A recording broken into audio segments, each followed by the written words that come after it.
The first part of the sadhana pada that Patanjali gives is a description of how we should remove our mind from the ignorance of thinking what is real to be unreal and what is unreal to be real.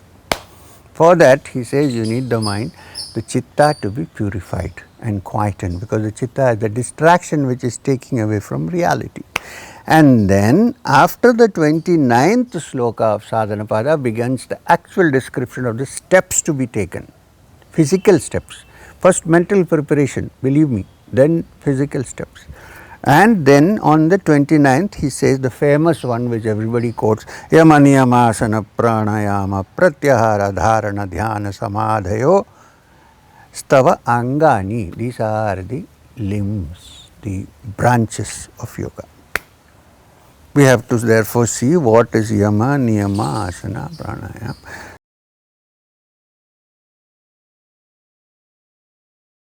So you can say Yama roughly as restraint, control, and Niyama as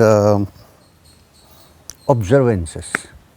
What you should observances means not observe with your eyes, practices to be followed. One is restraint, the other is practiced. So here are the restraints, the controls: ahimsa, satya, asteya, brahmacharya, aparigraha, yamaha. Here are the controls, very simple. What are they? First, ahimsa, non-violence. Patanjali goes into a description of this later. Non-violence. Satya, truthfulness. Asteya, non-stealing. Brahmacharya, sexual restraint. Not cut off sex, sexual restraint. And aparigraha, non-possession. Needs a little bit of description on this. Changing of habits can affect you when place changes and circumstance changes. So they are saying, whatever circumstance or place you are in, if you don't change, then you are practicing what is called the great vow. V-O-W, not W, vow. And that is the Mahavrata. Yama Niyamas. Now Yama we have worked on, but we haven't looked at Niyamas, observances. Practices, control we have talked about. What are the observances? Saucha, Santosha, Tapa, Swadhyaya, Ishara Pranidhanani Niyamaha.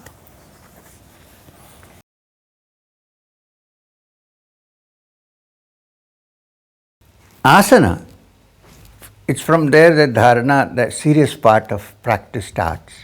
Yoga Sutras is described simply in the Yoga Sutras as Sthira Sukham Asanam. That's all. That means asana is that situation, need not even be a posture, could be a posture. Asana is that situation of body and mind where there is sthira sukha, where there is continuous and permanent happiness. So it certainly cannot be mentioning something in which you tie up your legs into knots and there is excruciating pain. It cannot be asana according to yoga. So some have interpreted this as not only as a physical posture but as a state of mind. If you don't have sthira sukha, that means permanent or rather long lasting, let's put it that way, it need not be permanent, long lasting sukha, sthira sukham, then it cannot be defined as an asana.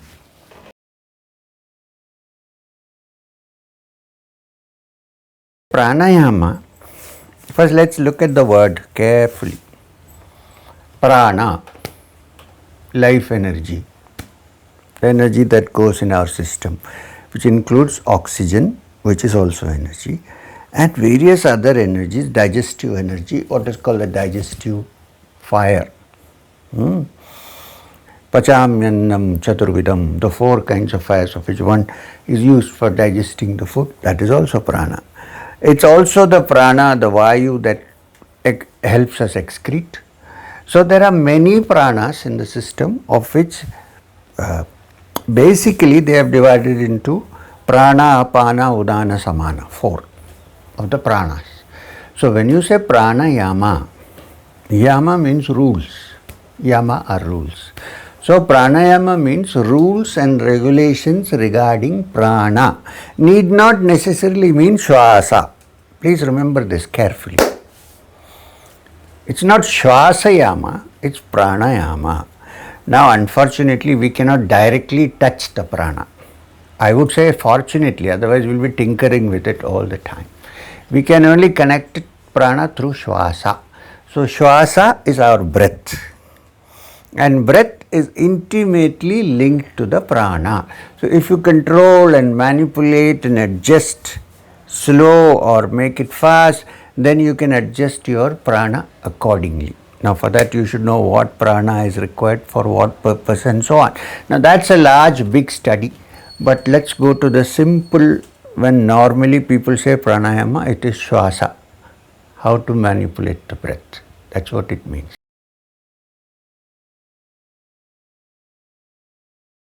And then the next step, according to AshtangaYoga, the Ashta Angas of yoga, let's put it that way: Yama, Niyama, Asana, Pranayama, Pratyahara.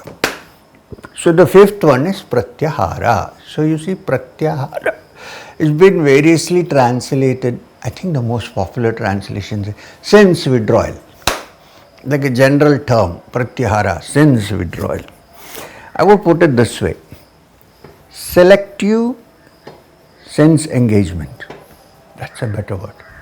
Selective sense engagement, not sense withdrawal. If you completely withdraw all your senses, you cannot survive on this earth, nothing can be done.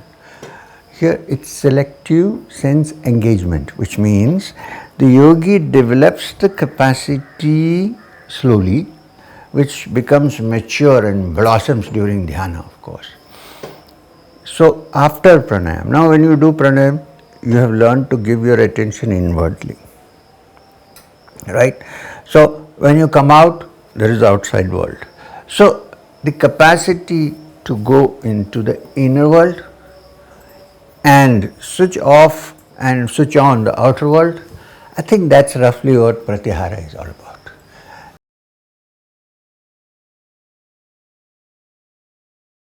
The first step to expansion of mind is Dharana.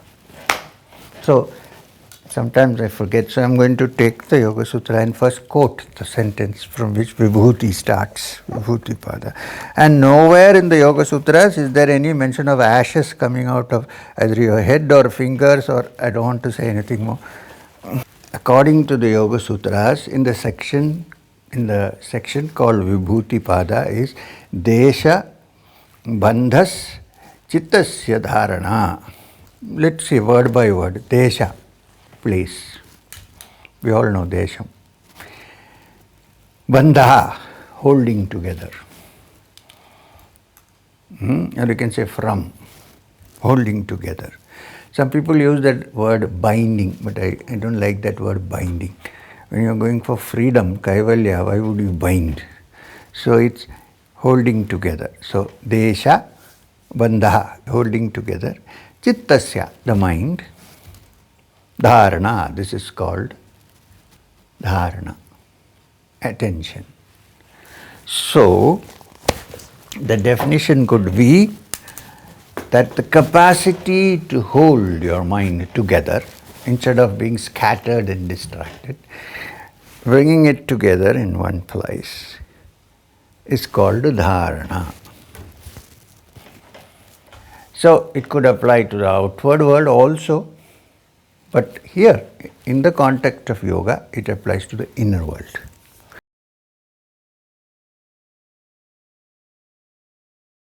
If you have followed the Yama and Niyamas properly, and if you have learned pranayama properly, and you practiced for some time, and you learn pratyahara, then it is possible to do dharana. If then that dharana automatically stretches itself into dhyana. So what is important? Yama, niyama, asana. What I am trying to say, if dharana has to stretch into what is called dhyana, which is what we usually mean by meditation, then these first steps have to be perfectly, as much as possible, practiced and followed before it becomes successful.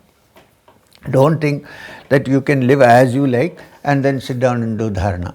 Dharana may be possible for a few minutes, but it cannot stretch into dhyana. This is the problem.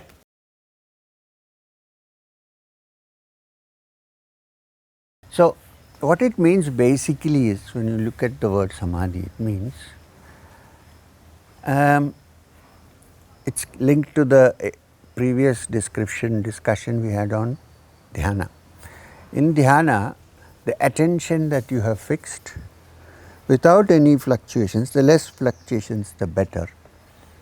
Now, it takes time for the mind to fix itself there without fluctuations. That is the whole practice of yoga. When it happens, not on first day one. When it happens, why? Because it comes only through Nairantariya Abhyasena Patanjali. Regular practice, it gets fixed in one. When it gets fixed in one, it could be one idea, or it could be one image, or it could be one theme, or it could be just a location in your inner being. When this happens for a length of time, it becomes dhyana. Now, in dhyana, there is no fluctuation whatsoever, one's enjoying. Now, what happens? When it continues for a long time, the dhyana, after a while, what did Patanjali say? Finally, the seer only remains. Now, this is the aim, when all fluctuation cease. So, gradually, as you go deeper and deeper into dhyana, a state arises where only there is meditation, or let's put it this way, there is only the meditator, there is no thing meditated upon, there is no process going on. The meditator sees himself only as not connected to anything, as pure being, which is Purusha. This is the first samadhi that is experienced.